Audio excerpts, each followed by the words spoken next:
Now it's time for Luca Di Beo, who will talk about Morse Smale flows in the voice surface. Luca, Yes. are you here? Yes, I'm here. Okay, so my name is Luca Di Beo. I am a student at the Taras Shevchenko National University in Kiev, and I'm finishing my master's degree now. And my supervisor, Alexander Prishlyak, and we wrote a paper that is also the theme of my thesis, and I'm going to present today. So I'm going to talk about topological structures of optimal Morse-Smale flows on the voice surface.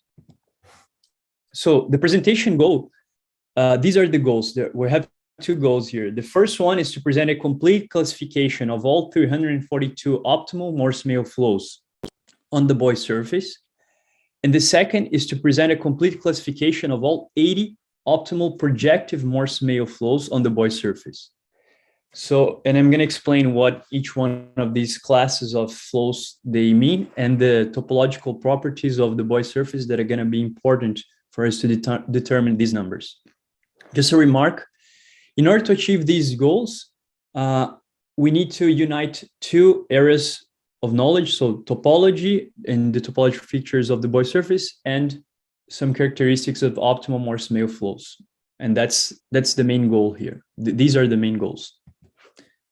So first, let's talk about the real projective plane and the voice surface. Some important remarks is that the voice surface is an immersion of the real projective plane in 3 dimensions. And an embedding of the real projective plane is only possible in space of dimension higher or equal to 4. So in 3 dimensions, we can only immerse it, and that's exactly the voice surface. And the main difference between an embedding and immersion is that an immersion only requires the first derivative of the mapping to be one-to-one, to be injective, but it can have self-intersection. So the map itself doesn't need to be injective. While an embedding is a stronger condition, it needs to be both of them, the first derivative and the mapping itself, they must be injective.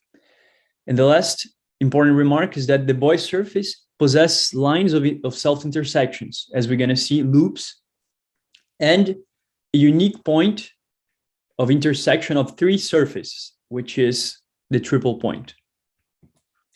So here we have the construction of the real projective plane in the left. So we imagine gluing together each one of these collars of the sides by collars, respecting this direction. So A with A, B with B, C with C. And this way we get the real projective plane. An alternative way of doing this is, imagine issuing the edges of the mobile strip by the boundary of a disk. Of course, you can imagine trying to do this physically in 3-dimensional space. It's impossible because of the fact that you cannot embed the real projective plane, but in 4 dimensions, it would be possible. And another representation is the cross cap, as we have here on the right. And an important remark is that all possible images of the real projective plane, they're immersed in 3D, not embedded. Main characteristics now of the voice surface. On the right, we see the voice surface in many different perspectives, and we can analyze its structure and see how it has self-intersections and only one unique triple point, only a unique point where 3 surfaces, they intersect. And in the left, we have what we call the fundamental curved polygon or fundamental plane of the voice surface. We can imagine now gluing together the sides again, A with A, B with B, C with C, and such that all these red points, they're going to become one point, which is the triple point. And from this gluing together of the loops and the sides, we get to the image on the right. So there is a natural stratification of the voice surface. And this stratification is a 0 stratum, which is the unique triple point, the red points. They become 1 when you glue together. The 1 strata, which are the loops, as we see inside, they represent the intersection of 2 surfaces. And the 2 strata, which are these 4 regions, the four two-dimensional regions. So inside of each one of the loops and the big region inside, in the middle. So let's define this class of flows of dynamical systems, Morse-Smale flows. So a flow X is in a manifold M with boundary. It is considered Morse-Smale flow if and only if three things must be satisfied. The first is that the set of non-wandering points must be finite, have a finite number of elements, such that all of them are hyperbolic. And I'm going to explain in the next slide what hyperbolic means in this context. If we have two elements that are non-wandering points, then the unstable manifold is transverse to the stable manifold in the interior of M, so they cannot be parallel to each other. And the last condition is that the restriction of this flow to the boundary is a Morse flow. So the stable and unstable manifolds, they must be transversal as well, have transversal intersection. And then you have a Morse-Smale flow. So characterizing hyperbolic elements, there are two types. The first type is a hyperbolic singular point. As we can see here in the first, there are three types. So either a source, a sink, or a saddle. These are the hyperbolic singular points. And the second is a hyperbolic cycle, or it's also called a limit cycle. So imagine we have a cycle, and this cycle is either completely attractive or completely repulsive, in the sense that trajectories inside or outside of it either are completely attracted or repelled. You cannot have a situation in which in the interior it is being attracted and outside is being repelled, because hyperbolic elements are structurally stable. Then we have separatrice. This definition, it's going to be very important in the study. This diagram represents those connections between singular points, which we call separatrix, that are allowed and those that are forbidden. So we cannot have connections between source and source, sink and sink, and saddle and saddle. And it's only allowed to have, for us to have separatrix between a source and a saddle and a sink. And we're going to use this notation here. The red separatrix will be the representation of connections between the source and saddle, and the green one between a saddle and a sink. So important to notice that in the beginning, when I said those numbers that we calculated, I was talking about up to topological equivalence. So I'm going to define what it means so that we understand how the numbers were calculated. So imagine we have two flows, FT and GS, and they are considered topologically equivalent or symmetrically the same if there exists a homeomorphism that goes from the Boy surface to the Boy surface, such that this homeomorphism sends trajectories from one flow to the other flow, keeping the direction of motion. So here we see an example, just a picture to illustrate it. The homeomorphism, of course, does not create or annihilate any singular point, and it does not create or annihilate limit cycles, but it can deform it, but always keeping the direction. So two lemmas. The first one is that every one strata is invariant under the action of all flows.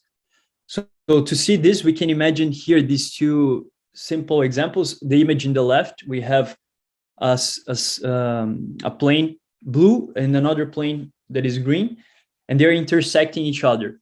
Of course, the vectors in each one of these planes, they must be parallel to the plane itself. So when they intersect in this red line of intersection, these vectors, the red vectors, must be simultaneously parallel to the green plane and to the blue plane, and therefore they're going to follow the red line. And the second lemma is very similar to the first one, is that the zero stratum is a singular point for all flows. And we can see in the image on the right here, this is just the Boy surface, but opened. So we can analyze the structure inside. We can see the red line representing the loop, the one strata. and the blue point, the triple point.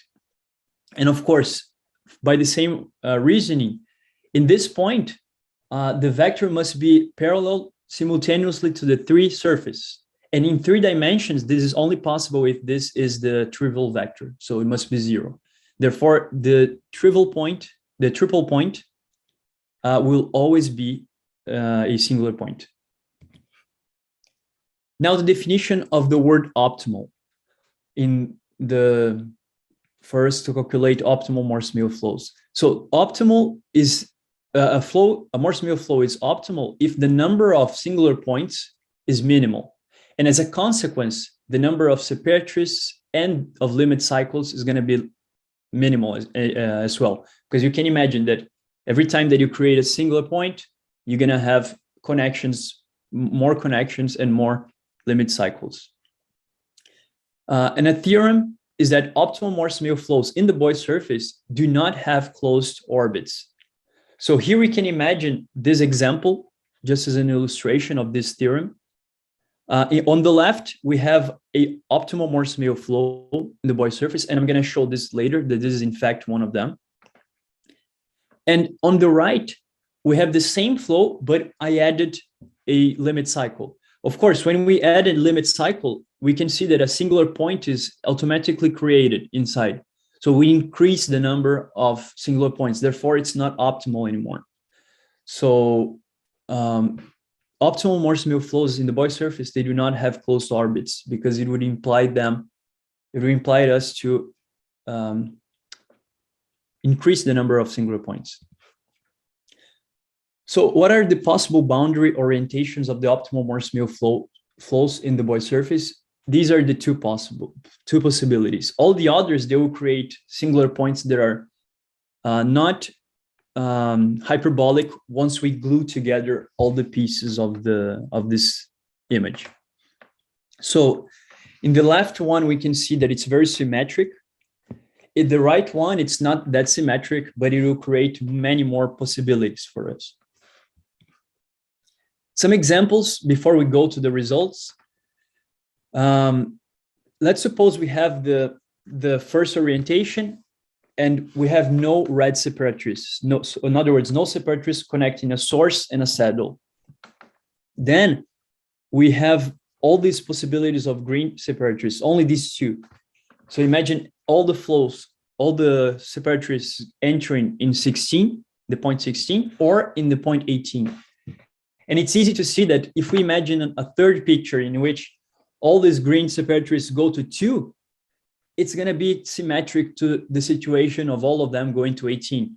And therefore, we do not count it because we're counting up to topological equivalence. They would be symmetrically the same. So we have only 2 cases here.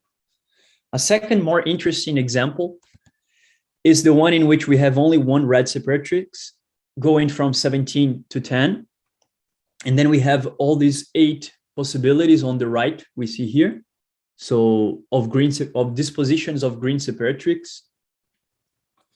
And a third example, by the same reasoning, would be with 3 separatrix. But in this case, we can see something different. Apparently, we would have 4 different flows here, options for disposition, for configuration of the green separatrices. But actually, these 2 framed in blue, if you analyze, they are symmetrically the same. So up to this, if you reflect on the vertical line connecting, for example, the point 1 and 10, if you reflect them, you're going to have the image of the other. And therefore, they are topologically equivalent. So if you glue together all the pieces and turn and change the angle in which you are analyzing the Boy surface, you're going to have the same flow. So they are basically the same. So instead of 4, we have 3 possibilities here. And by the same reasoning, we calculated the number of all possibilities went down much more. Finally, this is the result. So I made a table here. I divided in 2 parts because it was too big. And this shows all the way we calculate all the 342 optimal Morse-Smale flows in the Boy surface. So this number close to each one of the phase portraits, each one of these portraits, it shows how many possibilities we have of configurations of green separatrices connecting a sink and a saddle. And we went calculating each one of them for all the possibilities for 1 red separatrice, 2 and 3 red separatrices. That's the max here for the number of singular points we have. And we got to the number, if you sum up everything, we get to the number of 171. But as I said before, the definition of topological equivalence includes the fact that you respect the direction of the arrows. So we would have the same table we're seeing here, but we could invert all the arrows, so put the arrows in the opposite direction, and they would not be topologically equivalent to these ones. But the tables would be exactly the same, just with the arrows inverted. Therefore, we need to multiply by 2 to count for those flows that are with the arrows inverted. And then that's how we got to the number 342. And the second result we had is about the projective Morse-Smale flow, which is defined as the projective Morse-Smale flow is a Morse-Smale flow on the real projective plane that is projected onto a flow on the Boyce surface. So that's the definition. And a remark is that the same definition we use for the word optimal is valid here, of course. So optimal is also the kind of flow that minimizes the number of singular points. And we put this restriction because this way we could find a finite number like that of optimal projective Morse-Smale flows, the Boyce surface. So a restriction about this is that we can apply the Pointer Hop Theorem, in which says the following. The Euler characteristic of the real projective plane equals to the sum changing their signs of each one of the singular points, the number of singular points. So because the Euler characteristic of the real projective plane is 1, and then we can have, we have 3 source minus the number of saddles plus 3 sinks, then we can calculate in this kind of flows how many saddles there must exist. And we calculated it's 5. And therefore we knew that there would be 5 saddles. And it was an important restriction for us to calculate the table in the following. So here is the result. We have 80 optimal Morse-Smale flows in the Boyce surface. And these are the portraits. And you can see here the yellow dots, they represent the saddles. And for example, in the first portrait, we have 1, but the region right on top of it will have also 2 saddles. And if you continue counting, in the end, we're going to have 5 saddles in each one of them. And the dashed lines in red represent all the possibilities for this separatress to go. And then if you count all these portraits, you're going to get to the number 40. But by the same argument as before, we're calculating all the optimal Morse-Smale flows up to topological equivalence. So we need to respect their direction. So making the same table, but inverting all the arrows, we would have other flows of this type. Therefore, we need to multiply by 2 to count for them as well. And then we get to the number 80. That's it. And that's the end of the presentation. Thank you, Luca. Particularly clear, very interesting talk. Are there any questions? Yes, can I ask a question? Mm-hmm. My question is connected with Euler characteristic, which you presented earlier, 3 or 5 slides up of your talk. Yes, yes. Pointer Hop Theorem. Euler characteristic is equal to the sum of x eta. X eta, what is it? These are the singular points. Number of singular points, yes. Yes. And